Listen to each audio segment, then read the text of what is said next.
tardes, muy buenos días. Bienvenidos a la 19ª edición de los Premios Everis al Emprendimiento y en esta ocasión con una celebración diferente, que aunque nos impide la cercanía y el contacto, nos permite un encuentro mucho mayor sin fronteras. Esto representa el compromiso de la Fundación y de la compañía que nos respalda de seguir apoyando el emprendimiento. Gracias por acompañarnos y gracias por estar aquí. Hoy queremos compartir con todos ustedes los proyectos ganadores de los 10 países de Europa y Latinoamérica que compiten por el Gran Premio Everis 2020. Y por supuesto, resaltar el ingenio con el que están dejando una huella transformadora en la sociedad. Sin más, y para comenzar esta gala, le quiero dar la bienvenida a la presidenta de la Fundación Everis, Noemí Sanín, que nos acompaña desde Bogotá. Bienvenida, Noemí. Muchas gracias, Carla. Buenos días, buenas tardes a todos. Agradezco de corazón a los que con las limitaciones de tiempo que nos ha traído esta nueva realidad, estamos conectados en un sentimiento colectivo de fe en la condición humana, de optimismo frente a la adversidad y de solidaridad. Mi saludo de admiración a aquellos que están utilizando su talento, la mejor de las herramientas, para mitigar, prevenir y resolver tantas dificultades que estamos viviendo. Un abrazo solidario a todos nuestros compañeros que han perdido a alguno de sus seres queridos o que se han visto golpeados por el COVID en estos días. Nunca alcanzamos a imaginarnos que nuestra 19ª entrega del Premio Everis nos pudiera traer esta circunstancia, que en este 2020 nuestros finalistas no pudieran presentar en Madrid personalmente sus proyectos, o que darles un abrazo cálido de admiración no fuera posible por una entelequia viral que apareció apenas hace 11 meses. Pero tampoco imaginábamos que la tecnología, que a veces la sentíamos necesaria solo para temas académicos o empresariales, nos resultara tan imprescindible y determinante en todos los momentos de esta vida cotidiana. Y es que durante esta época la tecnología se ha convertido en nuestra mejor aliada. Imaginémonos por un momento lo que habría sido este confinamiento sin las posibilidades que nos ha dado la tecnología, sin Instagram, sin Facebook, sin las redes que nos han permitido seguir en contacto con todo el mundo, sin Zoom, Teams o Google Meet, las plataformas con las que hemos podido abrazarnos, aunque sea a través de una pantalla, sin el video, sin las llamadas de los abuelos para ver cómo aprenden a caminar y a balbucear sus nietos, sin las aplicaciones para comunicarnos y expresarnos, sin las herramientas para acceder al contenido online o las aplicaciones que nos posibilitan el comercio, la distribución de medicamentos y las transacciones, incluso sin ir más lejos para poder estar hoy juntos, reunidos, pero sin miedo a la persecución de un contagio que es hoy tan posible como inclemente. No podemos desconocer que la pandemia nos ha pasado una verdadera cuenta de cobro, poniéndonos los números en rojo, visibilizando aún más la pobreza, la desigualdad, la irresponsabilidad ambiental y el déficit que tenemos de inversión en ciencia y tecnología. También es cierto que nos está empujando a una vertiginosa transformación digital que puede convertirse en una oportunidad para redireccionar el rumbo. Como consecuencia de la pandemia, no hay un solo ser humano que no haya avanzado en sus conocimientos y se haya modernizado, así sea un poco o mucho, en lo digital. No hay un solo país que no haya mejorado su conectividad. Y a nivel empresarial e institucional, los planes trazados a medio plazo, por fortuna y para el bienestar de todos, deberán abocarse hoy de manera, ojalá, inmediata. Hoy, en esta nueva normalidad, la tecnología ha sido el salvavidas de la recuperación económica y ha abierto de manera contundente el cambio para una educación virtual que nos permita finalmente la democratización del conocimiento y con eso la disminución de la brecha social y económica. Hoy es un día de celebración y de acción de gracias, un día para dar gracias a todos los que en medio de esta pandemia, de esta pandémica situación, han sabido encontrar una oportunidad. Es un día de homenaje para los que pasaron de la idea a la concreción de sus proyectos, como son más de 2.000 emprendedores que se presentaron este año a los Premios Everis. Queremos celebrar y agradecer porque hemos podido continuar con los premios en 10 países de Europa y América Latina y algo que veíamos como imposible, y es que el 30% de los proyectos recibidos han sido liderados por mujeres. Estamos celebrando el talento de nuestros emprendedores que han seguido creyendo, que han seguido creando, que han seguido reimaginando soluciones tecnológicas, innovadoras, sostenibles y de gran impacto social. Eso sí que justifica la razón de ser de nuestra fundación.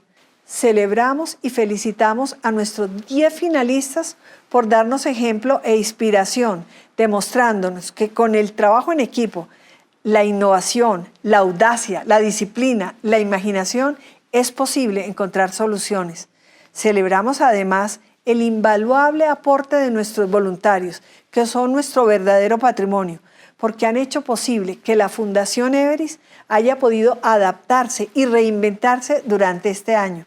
Los voluntarios han sacado tiempo, nuestro valor más escaso, especialmente en estos días, para pensar de manera solidaria en el bienestar de los demás. Gracias a la tecnología y a los voluntarios hemos digitalizado todas nuestras actividades y las hemos enfocado con mayor precisión hacia un objetivo necesario, la obligación de reducir la brecha digital. El programa de mentoría para adolescentes, el fomento de las destrezas digitales, el apoyo de nuestros socios y directivos a proyectos de emprendimiento ha superado la barrera geográfica y en términos generales hemos incrementado en un 35% el número directo de los beneficiados este año. No quiero extenderme con un largo listado de actividades, así que agrego solo 2 nuevas iniciativas que queremos resaltar. La primera, fundada en el ideal que siempre ha defendido el presidente de nuestra compañía, Eduardo Serra, sobre la necesidad de conectar la producción del conocimiento con las necesidades del mercado.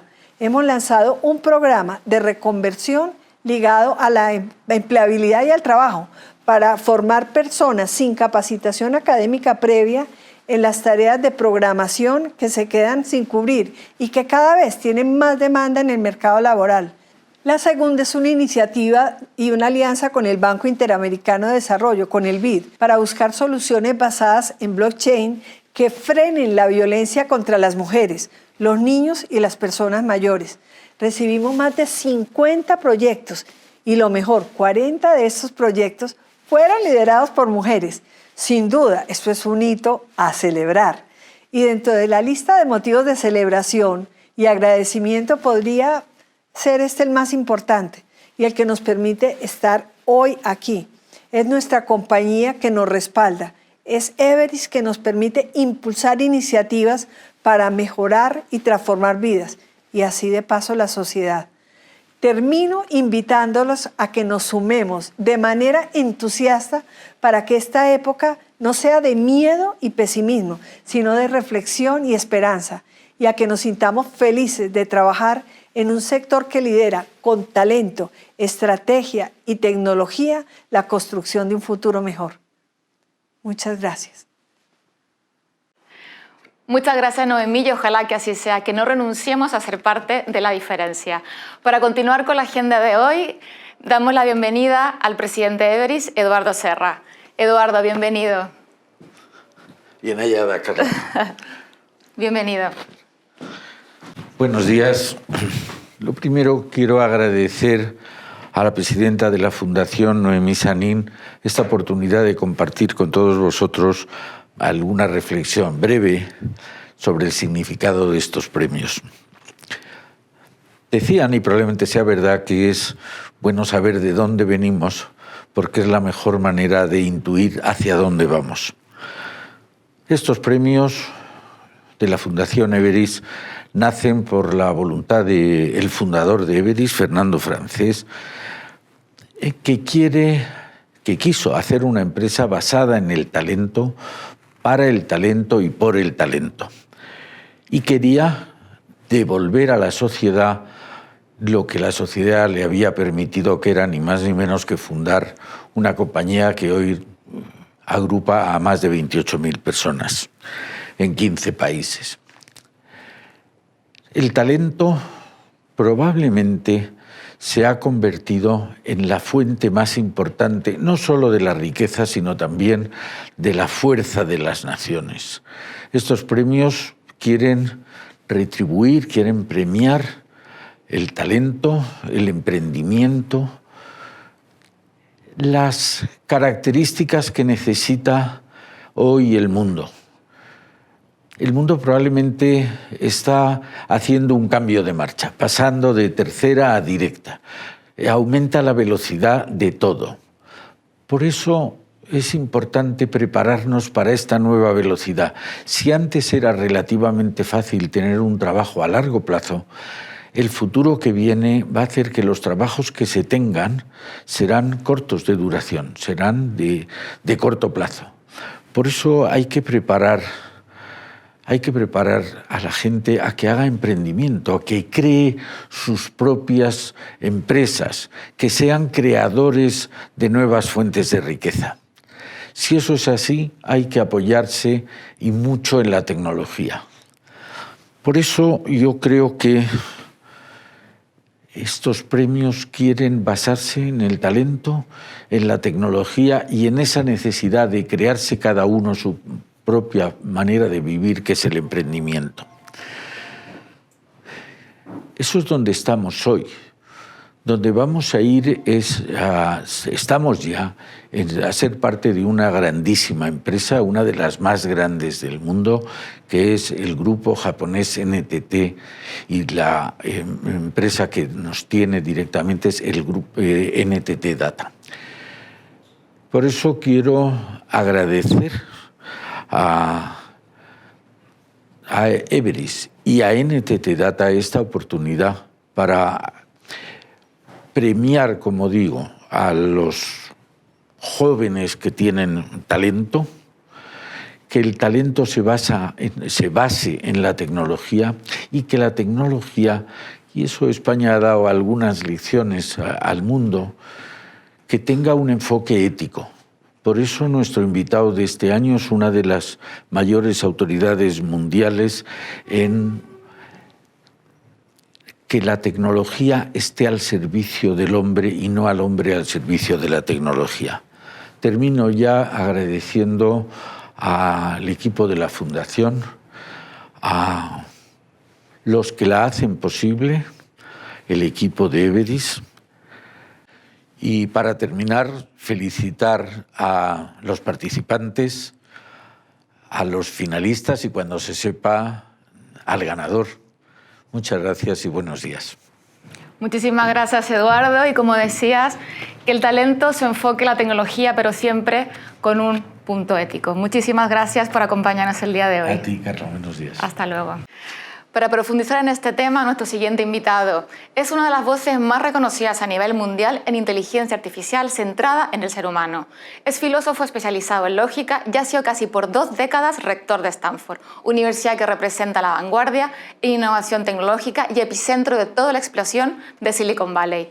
Es el creador y el director del HI, un centro de estudio de la Universidad de Stanford diseñado con un único y apasionante objetivo: evitar que desarrollemos la inteligencia artificial de forma tan negligente que un día los robots puedan convertirse en nuestros peores enemigos. Conectamos desde Stanford con John Echemendy. Bienvenido, John.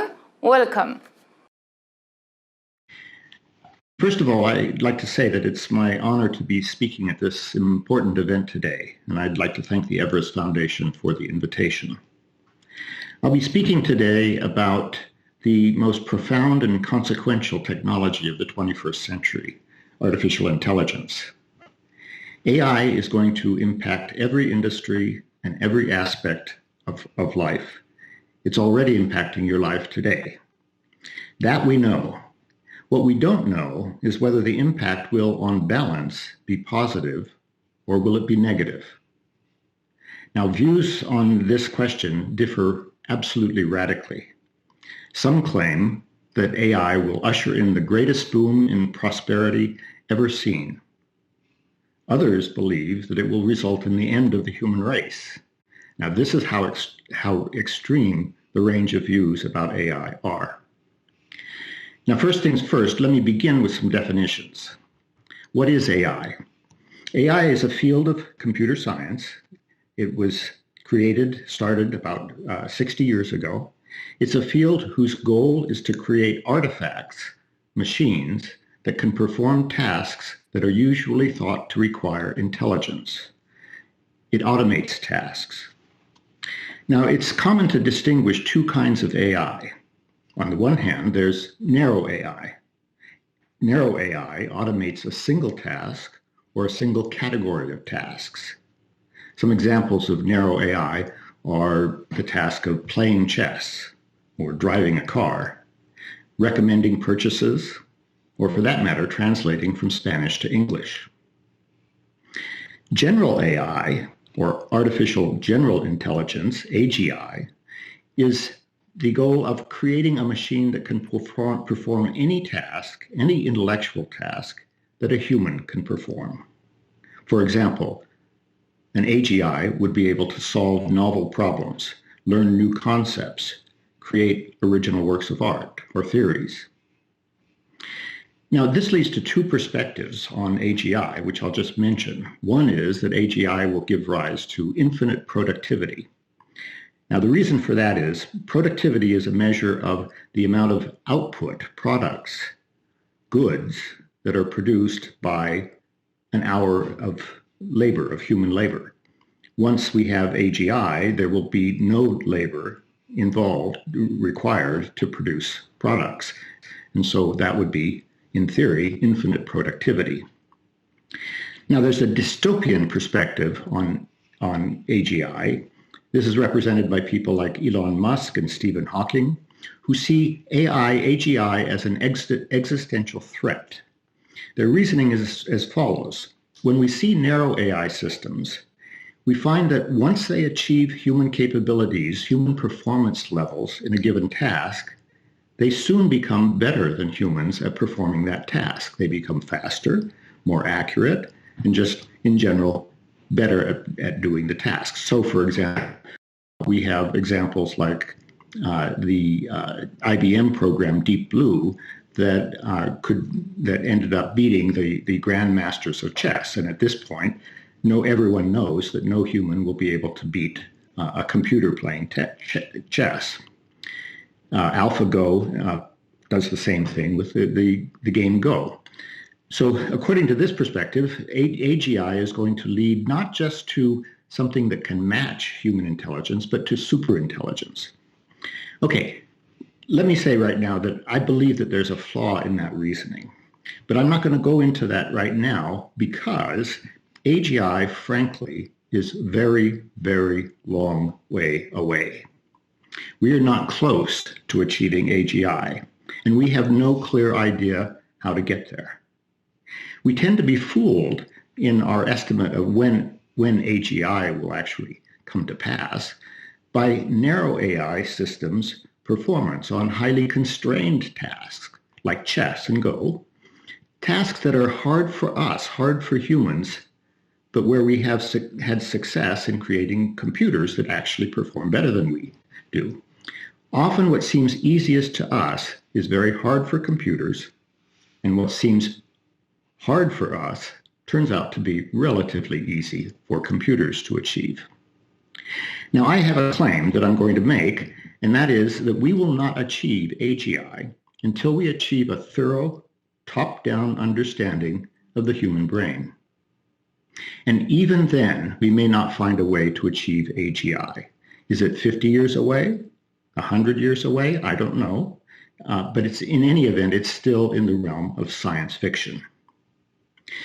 So we can forget for now about either infinite productivity or the end of humanity. That is not what we have coming. Nonetheless, I will claim that the impact of the increasingly powerful applications of narrow AI will indeed change the world as we know it. Now let me pause and say something about the technology on which current AI systems are based. AI systems today are based on what's called neural nets. This is an architecture that is based loosely on human neurons and how they're connected together. Now the key thing, I'm not going to talk about the architecture itself, but the key thing is that the way you get a neural net to perform something is by training it. not by programming it. So unlike a traditional computer where you program, you give it explicit instructions, neural nets are trained. This training is one kind of what's known as machine learning. Now, the neural net architecture was introduced way back in the 1950s, but it wasn't until the second decade of the 2000s that stunning progress was made. This has come to be known as the deep learning revolution. It's called deep learning because it's named for the depth of the neural networks. The modern neural network systems often have hundreds of thousands of nodes in hundreds of layers. The first application of deep learning was to image recognition. There was a work by my co-director at the Human-Centered AI Institute at Stanford, Fei-Fei Li, who built ImageNet, which was a database of millions of photographs from the web, along with identifications of the objects in the image. This led to systems, deep learning systems, that could actually identify objects in a visual scene. This is something, by the way, that has been worked on for years and years and years using traditional programming techniques, and it has simply been recalcitrant. It's one of those problems that has resisted traditional programming techniques. Now we have computers that can actually recognize objects and images better than humans can. Similarly, I've already mentioned AlphaGo. That was the next really impressive application of deep learning. This was a company called DeepMind, which is now a part of Google, developed a system that could beat Lee Sedol, the best Go player in the world. So why did this technology, which has been around since 1950, why did it suddenly explode in the second decade of the 20th century? The reason is that it can only work when you have massive compute power and massive amounts of data to train the neural nets with. And it's only recently that we've had the adequate computer power. It's only been recently that we've had the massive amounts of data that are required to make neural net architectures work. So how is narrow AI, the ability to automate specific tasks, going to affect us? How is it going to affect the workforce? How is it going to affect industries? How is it going to affect consumers? Well, let me say a little bit about each of these. First of all, let's talk about how it will affect the workforce. People are very worried about job loss and worker displacement. But the first thing to recognize is that jobs are typically made up of multiple tasks. Multiple tasks. Think of what you do every day in the course of performing your job. You don't do just one thing. In general, you do many things, many different types of tasks that make up your job. For a job to be fully automated, all of the tasks involved must be automated. So it's actually rather rare to have complete replacement where a job category is simply replaced by an automated system. There are perhaps a few examples of these. Some factory work is completely automated, but it's really rather unusual. You know, the U.S. Bureau of Labor compiles a list of job titles. And in the past 50 years, there's only one job title that is no longer listed: elevator operator. That's the one job that is now no longer around. So what is more common is that as we automate tasks, jobs are altered, jobs are redefined. What we do is different. Where parts of a job become automated, taken over by an AI system, other parts continue to be performed by humans. And often that involves a reconfiguration of which tasks make up a job, a category. So, for example, a radiologist.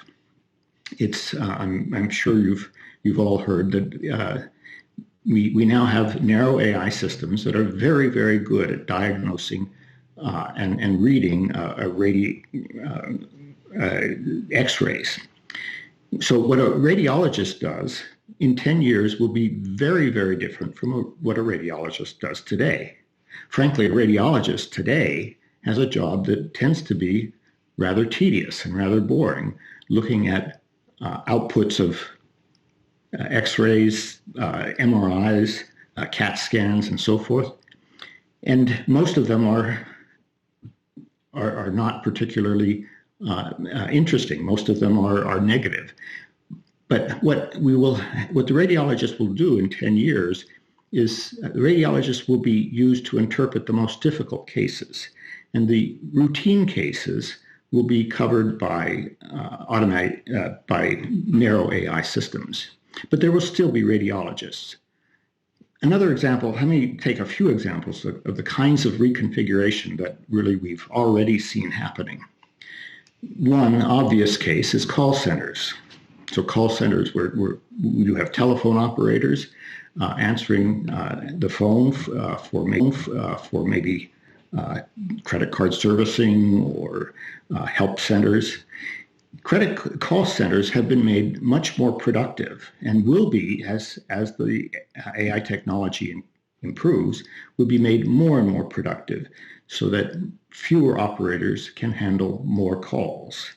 This is already happening, and what the result of that will be is that fewer people will be employed in call centers, but they will be far, far more productive. Let me give another example. So bank fraud. International banks are every day they survey a large number of transactions to see whether or not there's any evidence of, say, money laundering, fraudulent interactions. This is again a relatively tedious job because there are so many transactions that take place in a day. And so what banks have done traditionally is they have a small number of analysts, maybe 50 analysts, and they take random samples of transactions at the end of the day and they analyze them and they see if there's evidence of illegal activity. Nowadays, every bank, every large international bank has AI systems that recognize, they don't identify illegal transactions, they identify suspicious transactions. And they kick out suspicious transactions, and then the same 50 analysts that were employed before look at those. It turns out that the analysts now are far more effective because of this, because they're not wasting their time on large numbers of routine transactions. Furthermore, they're far, far better at finding fraudulent transactions because they can focus on the really suspicious transactions rather than looking at a lot of routine transactions. Another service that we all are familiar with is the automated systems that recognize credit card fraud or potential credit card fraud. It used to be back 10 years ago, 15 years ago, that the only way fraudulent uses of credit cards were discovered was the consumer, him or herself, would see a charge on their bill that they didn't recognize. And then the consumer would have to go to the company and try to get it cleared up. Now, instead, instantaneously, if a charge is made that is suspicious, it looks like it may not be the actual user of the card that has made the charge, then it's kicked out and blocked, and the user has to indicate that, yes, this is indeed me, if it is me making the charge. So if a charge is made suddenly somewhere else in the world where the consumer isn't, then it will be flagged as suspicious. This is a tremendous service that we all benefit from. So these are examples where we have jobs that get reconfigured, where productivity is increased, where quality is increased, and in some cases, as in the credit card case, where entirely new services are provided by automated systems. Now, there will be job losses in many industries. As I said, it takes fewer call center operators to handle the same amount of call, but job loss really will be slow, and it will be more of a reconfiguration of the jobs than a simple replacement. Counterbalancing that will be a large production of new jobs. Every industrial revolution historically has produced far more new jobs than it's destroyed. So prior to the agricultural revolution, virtually all jobs were on farms. Virtually everyone worked on a farm. Now, these jobs constitute a minuscule percentage of the population. And most people now live and work in cities rather than on farms. So there was a tremendous amount of job displacement when you think about it. But that job displacement was ultimately for the benefit of all of us. We now live much higher standards of living. So what is the effect going to be of AI on industries? Every industry that embraces AI and masters the technology will benefit from very large increases in productivity. Now, much of that productivity will be what I'll call classical productivity, producing more output with less labor required. And this, of course, is entirely to the benefit of the company, the industry that uses it. Some productivity, in fact, much of the productivity, however, will be what I call invisible productivity, productivity that is not measured by GDP. So what do I mean by that? Well, think about the following. I'm sure you all have heard of Moore's Law. So Moore's Law is that the amount of transistors that can be packed onto a computer chip increases doubles about every 18 months. And this has made more and more powerful computers possible and more powerful computers cheaper. So today, for the exact same price that we purchased, say, a PC 20 years ago, we can buy a PC, the same price, but it is far, far more capable, far computationally more powerful than the PC that we were buying with the same $1,000 20 years ago.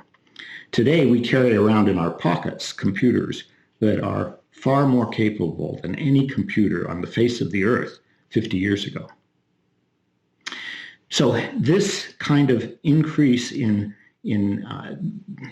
products does not get captured by GDP because we don't charge more for it. It's not as if if I sell a single computer, I'm still selling a $1,000 computer. The fact that it is a far higher quality computer is the effect of what I call invisible productivity that goes completely to the benefit of the consumer.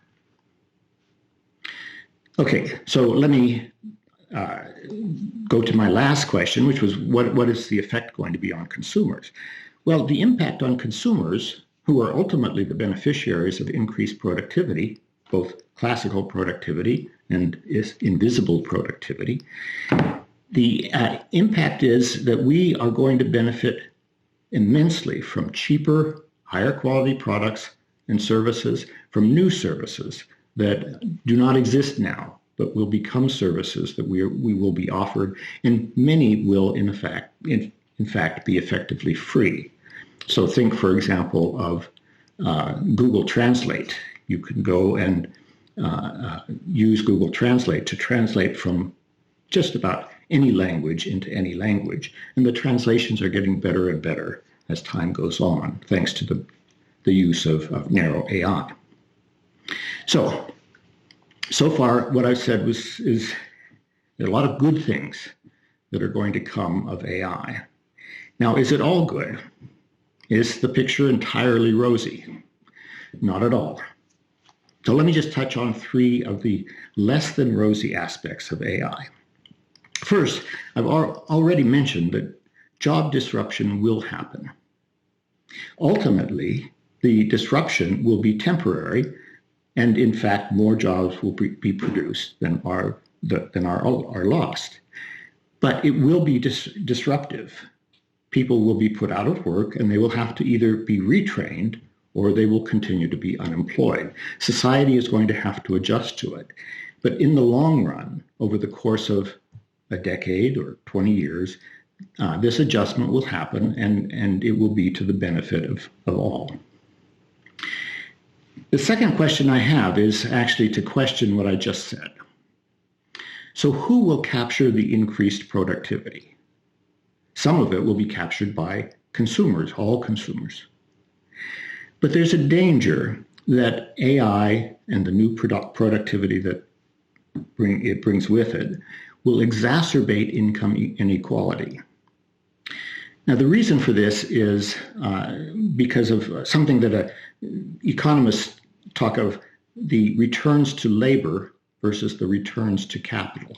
So how much productivity is gotten from a given investment in labor, people working, labor capital, versus capital, that is, new factories, new machines, and so forth. Well, as automation becomes increasingly effective, the returns to capital increase in proportion to the returns to labor. That means that it could be that most of the new productivity will be captured by a smaller and smaller proportion of the population that controls the capital. So that's the worry. Now, mind you, that is not necessarily going to happen. And I think it's important that we understand that danger and head off that danger. Make sure that we design a system in which the increased productivity is shared broadly. Now, let me conclude by touching on three malevolent uses of narrow AI. One use that is often discussed is the use of AI in offensive weapons. This could have a destabilizing force in international security, and that's a real concern. So we have to be aware of that, and we have to address it. Another use that has recently gotten a lot of focus is the use in surveillance technology and its use in oppressive regimes. So, for example, with facial recognition technology, all of a sudden we have the ability to identify people at a distance. So it has always been the case that fingerprints, for example, you could uniquely identify individuals by the use of gathering their fingerprints. But of course, you can't do that at a distance, whereas facial recognition technology gives us a way of doing a biometric identification at a distance. So that's really is quite concerning. And we will have to, by legislation and by regulation, make sure that we keep that technology controlled. Now, in my opinion, the biggest problem of all that we're going to face is disinformation. AI makes disinformation easier to produce, more targeted, and more persuasive. For example, there's a technology I'm sure you've heard of called deep fakes. This is a technology using narrow AI, using neural nets, that allows us to create images, videos of famous people saying or doing whatever we want them to do. So you can create a video of, the President of the United States saying something outrageous. Of course, he always does anyway, but we'll leave it at that. So this is in general. So my co-director of HAI actually calls disinformation the nuclear technology of the 21st century. The problem with that analogy is that nuclear technology is very expensive and difficult to create. Consequently, it's limited. It's relatively easy to limit. Disinformation technology is much easier for in individuals, not just countries, not just wealthy individuals, but anyone to produce disinformation. And so this is a real problem. Once we become untethered from the truth, from a common baseline reality, society cannot survive. This, I think, is the real threat that we need to focus on. And the solutions to that threat will be both technological and via regulation. So I will end my talk there. So thank you very much. Bueno, muchas gracias, profesor, y realmente es un tema muy apasionante, una visión reveladora de la que nos surgen muchísimas preguntas y además es un tema que nos ocupa a todos y del cual podríamos estar hablando horas. Pero para poder esclarecer alguna de estas preguntas, le voy a dar el paso a nuestra presidenta desde Bogotá. Adelante, Noemí. Gracias, Carla. Qué maravilla que haya profesores y una universidad dedicada a estudiar las consecuencias positivas y las eventuales amenazas de la inteligencia artificial. Profesor, indiscutiblemente, uno de los grandes problemas que sufre la humanidad son las diferencias, las brechas sociales, las diferencias económicas, la pobreza. Con todo este desarrollo de la tecnología, con la inteligencia artificial, ¿la brecha digital no ahondará las diferencias?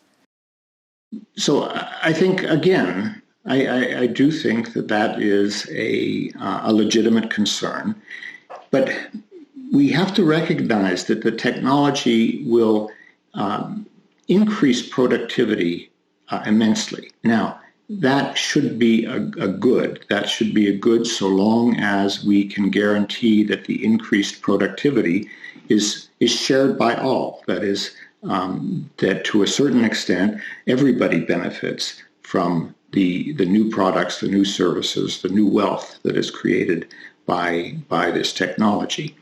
There's no guarantee that that will happen. And as you say, there is a danger that it will exacerbate the inequality and the difference between the wealthiest in society and the poorest in society. And that is indeed true, and it is a danger. But if we, as one of the people at my institute says, an economist, very well-known economist, he says that if that happens, then shame on us for not figuring out how to share that wealth better. Profesor, todos los días nos encontramos con la oferta del libro que supuestamente nos gusta, la película que presumiblemente nos va a traer, el producto que queremos comprar. ¿Será que el derecho a la intimidad como lo concebimos hoy sobrevive? Roughly. So the question is about the increasing invasion, I guess, of privacy, of our privacy, in that we now have companies that are collecting information about everything we purchase, every website we go to, everything we watch on television, in theory, collecting information about where we are and where we travel. I think that is another genuine concern, and it's, again, a concern that people are now, thankfully, becoming more and more aware of, and more we are beginning to think about ways of dealing with it.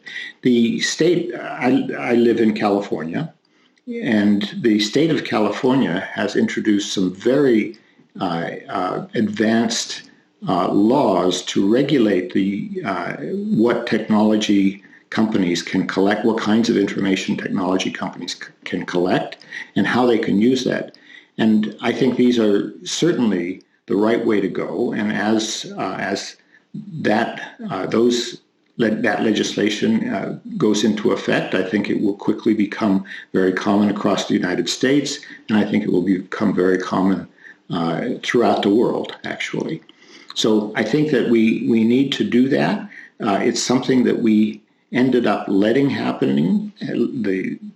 the collection of all this data happen because we were not aware of the value of data. We have one researcher at my institute who is actually studying how to measure the value of an individual's data. And that is to say, how to measure the economic value that data contributes to the companies that are using it. that gives us at least a way of beginning to talk about how much reimbursement individuals should be offered for their data if indeed they continue to allow the companies to collect it. Otro tema, profesor, la democracia. Vemos que los candidatos hoy ofrecen todo lo que los algoritmos recomiendan que se diga y la gente vota muchas veces por lo que las redes alcanzan a influir. ¿Podrá sobrevivir la democracia? ¿La posibilidad de escoger a los mejores sin la dictadura de la tecnología? Yes, absolutely. This is a terrible and increasing problem, and this is the problem I touched on at the end of my talk, the problem of disinformation. And I take it that, as I said, once we lose touch with reality, a shared understanding of truth, at least a baseline shared understanding of truth, then once we lose that, we will see a breakdown not only in society but in democracy and everything else we try to do as a community. And I think there are. I hope I'm an optimist, and I think that there are ways that we will be able to control this and control it actually using the technology, the AI technology, to identify and recognize misinformation, disinformation, recognize and stop and put a stop very quickly to it. This is one of the problems with, for example, with the social networks, Facebook and so forth and so on, is how do you recognize it fast enough to put an end to it? So if you have an account that is producing disinformation, how do you find it quickly so that you can label it or you can shut down that account? And I think that there are technological ways of doing that, and we're now focusing on how to use that technology to actually block or combat the disinformation that is destructive, absolutely destructive to democracy. Profesor, es un privilegio que usted nos haya acompañado hoy. Sabemos que su tiempo es escaso. Quiero preguntarle algo que a mí me da como curiosidad qué va a hacer en el futuro. La memoria hay que ejercitarla. Aprendíamos versos, las tablas de multiplicar y vemos que hoy no es necesario. ¿Se va a acabar la memoria en los seres humanos? I think that's a wonderful question, and I think in some ways it's already happened. You know, when you think about it, it used to be at, say, a family dinner, something would come up and there would be a disagreement, and people would say, well, you know, is it this or is it that, or, you know, I seem to remember this or I seem to remember that. And nowadays it's very easy to just Google on the web and find the answer instantaneously. In some ways, the fact that information is available at our fingertips about virtually everything has made an individual's memory less and less necessary. So we don't have to store facts in our heads because the facts are not only stored externally, but they're made very easily accessible to us. So in some sense, that is a memory augmentation technology. Now, the question that many people have is whether or not there will be ways of, in effect, making that available to us either by implanted technology or some other way. I remember I asked when Google first came out with their what's called Google Glass, which are these glasses that have a little screen up in the upper right, and everybody was wondering, well, what would they be used for? And I asked one of the founders of Google, Sergey. I asked him. I said, you know what I need is a technology that when I see a face, it recognizes the face and it tells me who it is, because I have a very poor memory for names. And he said, well, why would anyone want that? So yes, I think that there are ways that information, the human ability to store information in one's brain is going to be less and less important because of this fact that we can access information so easily. Muchas gracias, profesor. Ojalá este diálogo, esta conversación, pudiera ser mucho más larga. La tecnología, la virtualidad nos permite aprenderle, dialogarle, oírlo muchas más veces, pero todos esperamos poder conocerlo, estrecharle la mano y ojalá darle un abrazo como los que nos gustan los latinos, porque quiero recordarle a todos que usted es español. Muchísimas gracias, presidenta. Muchas gracias, profesor. Bueno, y este conocimiento transformador que pone al ser humano en el foco de cualquier proyecto tecnológico es el eslabón perfecto para introducir a los protagonistas de esta noche. Ellos son los ganadores de las competiciones locales de los 10 países que participan en estos premios: Argentina, Bélgica, Brasil, Chile, Colombia, España, Holanda, Italia, Perú y Portugal. Ellos han superado un análisis riguroso y exhaustivo de nuestros equipos evaluadores, voluntarios de everis y de los jurados, a los que también aprovechamos de agradecer muy especialmente. Los finalistas de esta competición internacional y que veremos a continuación han sido escogidos porque representan los objetivos de este premio: proyectos basados en innovación tecnológica, que estén como mínimo en fase prototipado, que sean escalables, sostenibles y, por supuesto, que impacten con su huella transformadora en la sociedad. Cada uno de los finalistas tendrá un minuto para hacer su síntesis de su proyecto y lo seré presentando por orden alfabético. Y empezamos con Argentina.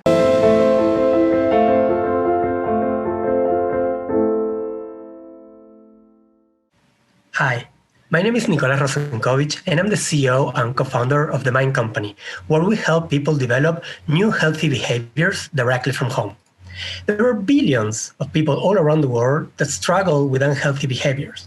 So that's why we created this company, the first personalized, remote, and highly efficient behavioral change solution that combines virtual reality, psychotherapy, and mindfulness to help any individual change directly from home.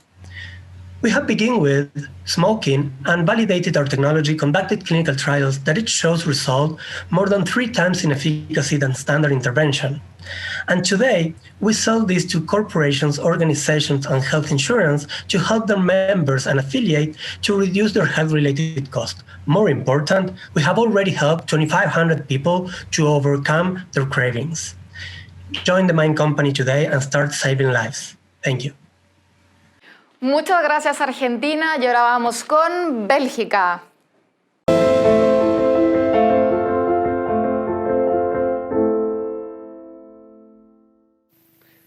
Hi, I'm Alex from Shape, and we help public and private real estate owners reduce water consumption in buildings by 20%. At least 1 in 3 buildings present costly leakages any given time due to faulty plumbing, leaky toilets, and unregulated systems. These leakages account for 10 to 60% of the organization's water bill, who typically have many assets to manage and maintain daily. Shape combines a non-invasive sensor with advanced software analytics to automatically assess leakages in real time and alert staff in order to prioritize repairs cost effectively. In Belgium, we've helped hospitals, schools, municipalities, and real estate companies save hundreds of millions of liters of water annually. Today, we are looking to expand our services internationally so we can continue to fulfill our mission by helping property owners drastically improve their water usage. Thank you all for your support. Muchas gracias, Bélgica. Y ahora vamos con Brasil.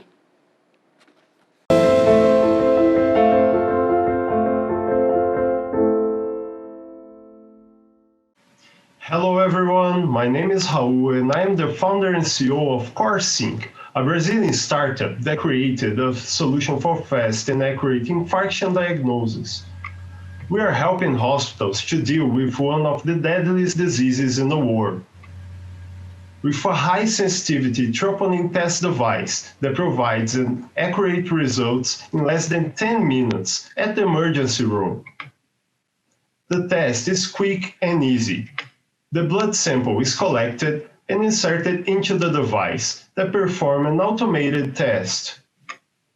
After 8 minutes, the quantitative result is shown on the device screen.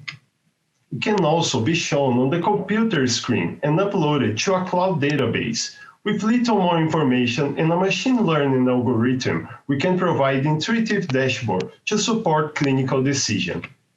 We can save time, we can save lives. Thank you. Muchas gracias, Brasil, y seguimos con Chile.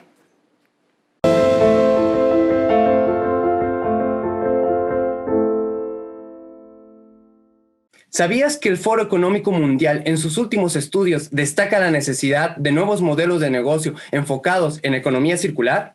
Determinando una oportunidad de casi $5 trillones en la próxima década. Así nace EcoFuels, una tecnología que genera un triple impacto mediante la transformación de residuos plásticos no reciclables como este en un combustible. Usamos ese 91% de los plásticos que no se reciclan, mitigando paulatinamente su impacto en vertederos, océanos y en la calidad de nuestro aire. De esta manera, creamos una nueva cadena de valor económica que a su vez genera nuevas oportunidades de empleos. EcoFuels ofrece una tecnología innovadora capaz de transformar el plástico en combustible a través de un proceso termoquímico patentado, potenciándose como el referente de la economía circular. Recuerda, los desechos plásticos de hoy son la energía del mañana. Somos EcoFuels y te ofrecemos un mejor futuro post-pandemia. Gracias. Gracias, Chile, y continuamos con Colombia.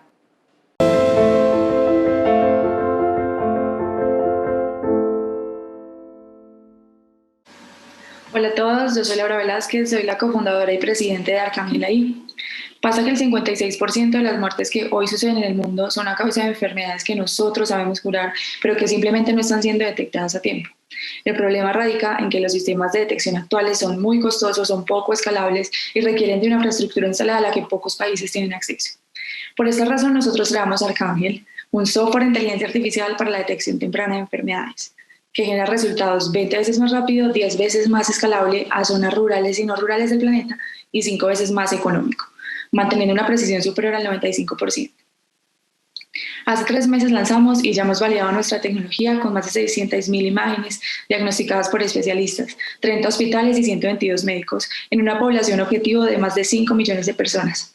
Hoy estoy aquí porque con su ayuda podemos expandirnos a México y Brasil en los siguientes meses y crecer a 10 nuevas enfermedades, para poder impactar a más de 50 millones de personas. Muchísimas gracias. Muchas gracias, Colombia, y bueno, proyectos fantásticos y creo que el jurado lo ha tenido muy complicado en esta 19ª edición. Continuamos con España.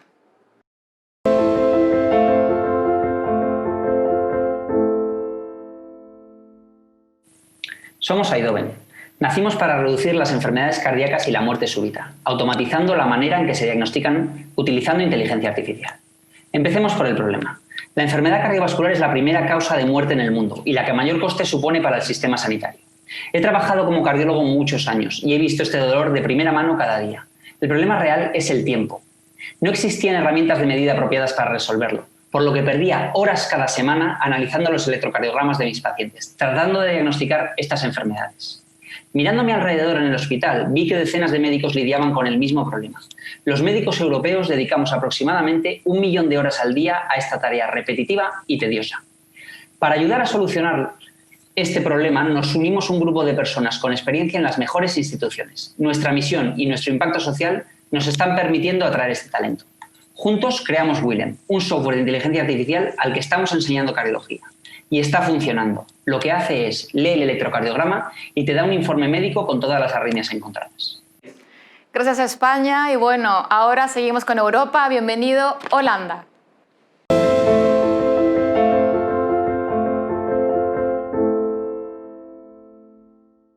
Every person and every society wants the best for their children. Yet, there are still millions of children dying every year in developing countries from conditions which are easily treatable.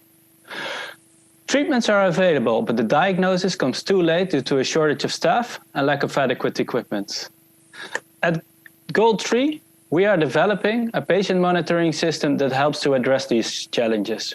Our algorithm-enhanced monitoring system will enable an early diagnosis and will reduce mortality and admission time by 20%. Our goal is to improve access to care for 100 million people by 2030. And of course, we cannot do this alone. That is why we have assembled a great team of technicians, medical experts, and entrepreneurs.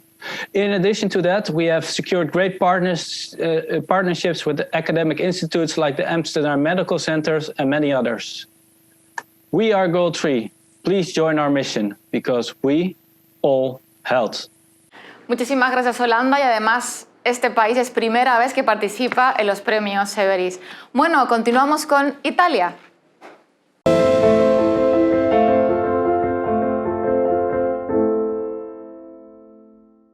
Hello, my name is Douglas and I'm the CEO and co-founder of PhotonPath, a deep tech startup based here in Milan, Italy. And did you know that more than 90% of all web traffic is transmitted through fiber optics? It is a $15 billion market in rapid expansion, especially in times of remote working. Here in PhotonPath, we are working exactly to transform the optical telecommunication networks with a technology called integrated photonics. It is a technology that enables the integration of thousands of optical devices in a single chip. We have a patented circuit design, and an external foundry fabricates the chip for us. A packaging company encapsulates it. We then calibrate the device with our proprietary electronics, perform quality control, and send it to our customers. We have NDA signed with more than 10 potential customers that have already shown interest in integrating our chips into their products. In our roadmap, we also have products that target larger customers that will deploy our products directly on a cabinet close to your home and office. Join PhotonPath to bring faster, cheaper, and more reliable internet. Muchas gracias, Italia, y ahora volvemos a América. Bienvenido, Perú.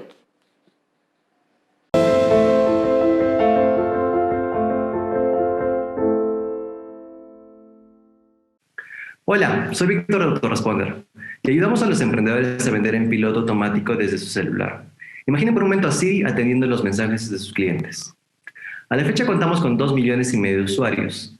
Tuvimos 200.000 euros en ventas en los últimos 12 meses y crecemos a un 17% mensual.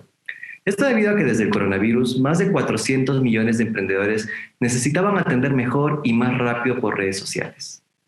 Para ello, creamos Autoresponder, una app móvil para automatizar las preguntas frecuentes que reciben de sus clientes por redes sociales. ¿Y qué es lo que los hace especial? La accesibilidad. Al ser tan fácil de usar y poder ser implementada en minutos sin conocimientos técnicos, abre la oportunidad a millones de emprendedores a automatizar su negocio. Como equipo, tenemos lo necesario para seguir haciendo crecer Autoresponder, pero estamos seguros que con su apoyo tendremos la oportunidad de crecer de forma exponencial y crear el impacto global que necesitamos. Gracias.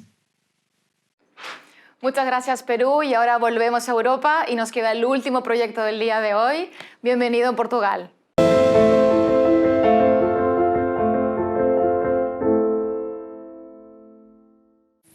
Hello, I'm Joanna Vaz, CSO and co-founder of Ophiomics Precision Medicine. And I'm José Leal, co-founder and CEO of Ophiomics. We are scientists turned entrepreneurs.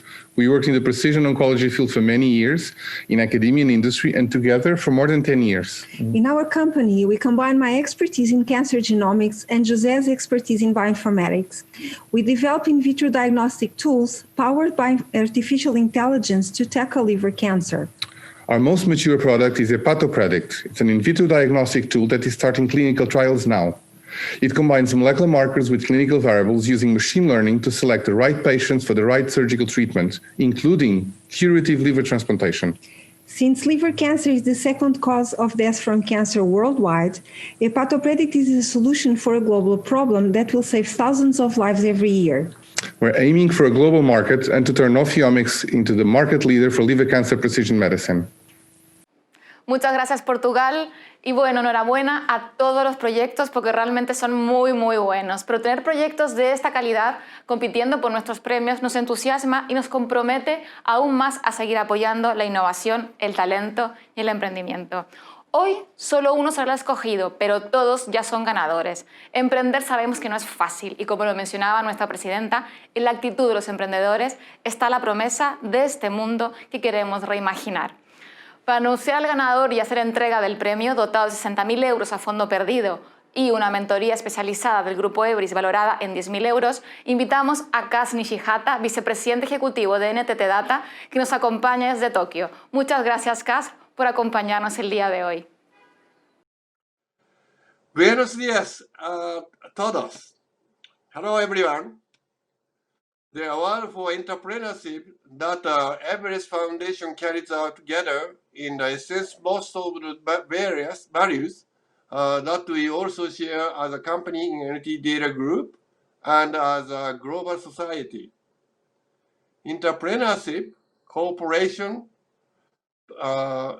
perseverance, and solidarity lie implicit in all entrepreneurs who have submitted their projects to those awards.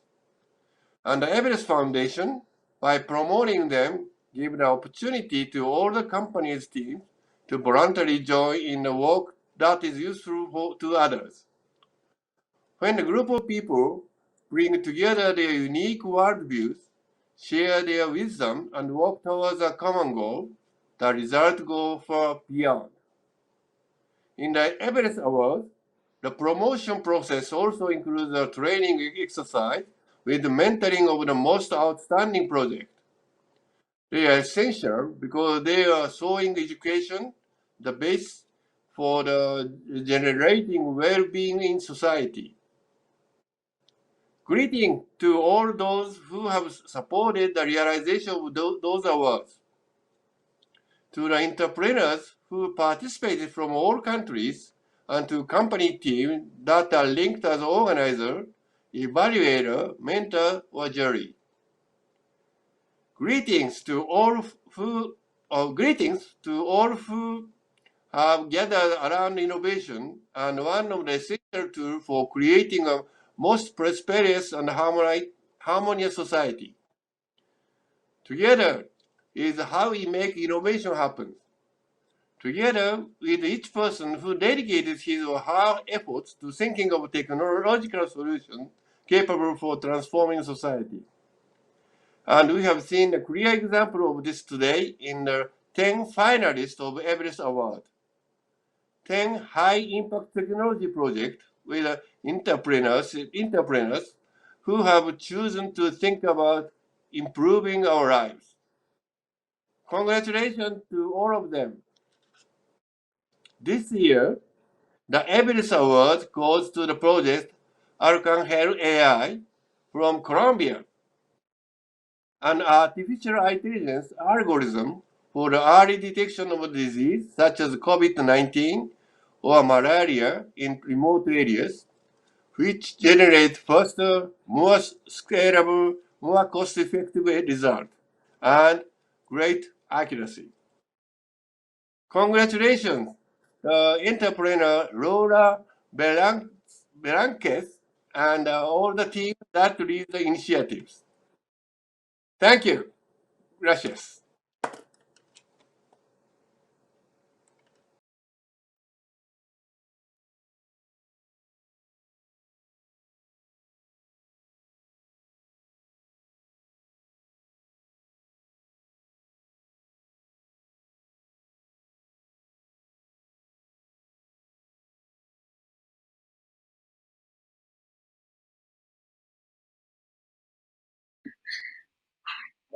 Hola, hola a todos.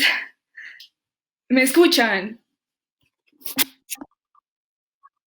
Qué pena, estoy súper nerviosa. Muchísimas gracias, de verdad, estamos súper contentos. Hola, hola a todos. Estamos súper contentos. Qué pena, estoy súper nerviosa. Muchísimas gracias, de verdad, estamos súper contentos. Qué pena. Ya. Bueno, quiero darles las gracias a todos. De verdad, esto es increíble. Como que no me lo esperaba, de verdad. Acá estamos mi cofundador y yo. Y pues nada, muy emocionados de poder estar acá. Bien. Muchas gracias por esta súper gran oportunidad. Es increíble ver la cantidad de emprendimientos tan espectaculares que hay en este concurso. La primera vez que los vimos a todos los finalistas, no podíamos creer que estuviéramos aquí. Es espectacular que apoyen emprendimientos que cambien el planeta, como todos los que están hoy aquí. Muy emocionante. Muchísimas gracias. Además, porque ha sido un reto súper interesante desde que aplicamos al momento que estamos acá, porque hubo mucho apoyo por parte de Everis, hubo unas mentorías maravillosas que nos han permitido crecer y llegar a lo que estamos haciendo hoy, pero más que todo me siento orgullosa del equipo que hemos construido y llegar hasta donde estamos. Me gustaría para el siguiente año poder ver más mujeres empoderadas y haciendo todo lo que estamos haciendo. Muy bien. Gracias.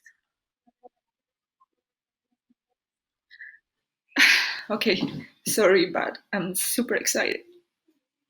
So I just want to say thanks to all the teams here because they are amazing. They are more than wonderful. So we are surprised to win this competition, and I'm proud of all the teams and as well my team. So I just want to say thanks to everyone.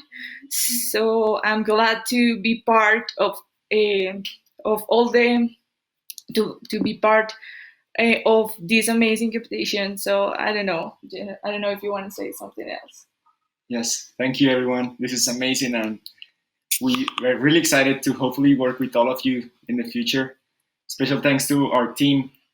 They are the magic behind all of this. We couldn't do anything of this if we didn't have a team like the one we have, and all of the mentors, people from everis, from la Cámara de Comercio, from Colombia. This is a cooperative project, and hopefully this will be in many places in the future. And thank you again. This is amazing. Really excited about this. I'm excited as well from the other teams, about the other teams. They're amazing too. So I just want to say congratulations to all of them because they are amazing. They are really, really good. So I believe they are doing a lot of things that it's going to impact not just their countries, but as well the world. So congratulations.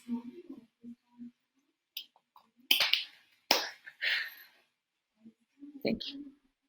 Enhorabuena Laura, enhorabuena Colombia y muchas gracias a todos los que nos han acompañado en esta 19ª edición de los Premios Everis que ya llega a su fin. Espero que el año entrante nos volvamos a encontrar y ojalá presencialmente.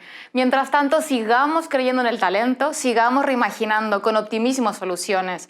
El optimismo nos da una oportunidad y aprovecharla es lo realmente innovador. Muy buenas noches a todos y muy buenas tardes.